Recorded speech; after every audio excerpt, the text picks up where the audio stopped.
just really thinking about the downloads that we receive from these ceremonies and the beautiful messages, and just really thinking about what sustained community engagement looks like. Like, you know what I mean? Taking the messages and really applying them to your life. And I think the word that comes up for me is agency.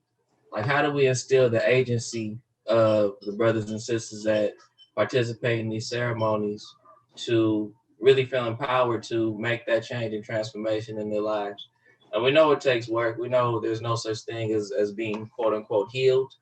We know healing is a process. We know transformation is a process, and really just creating spaces and containers to give people the opportunity to really explore what that looks like for them in their lives without stress, without, you know, because in terms of Ochi, a lot of, uh, kind of what we're also trying to achieve is basically going into the hood, going into parts of America and throughout the world that might have quote unquote been forgotten.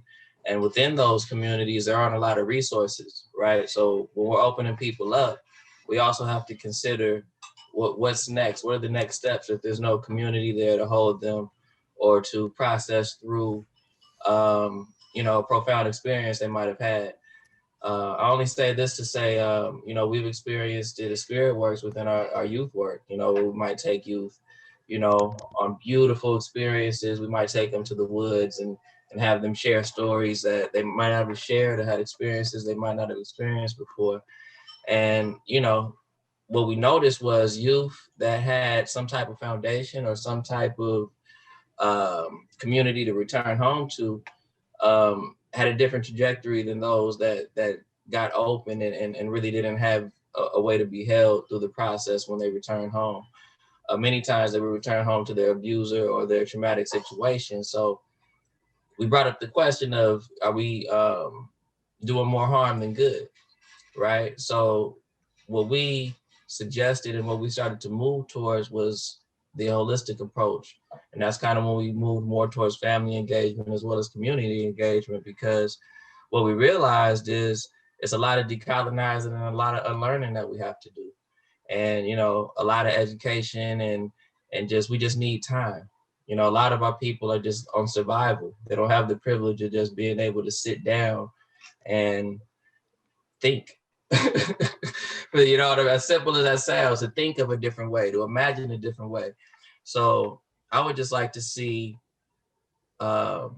this plant-based movement allow people the opportunity to imagine again and have possibilities for a new world they would like to create collectively, and really have that manifest in a tangible way.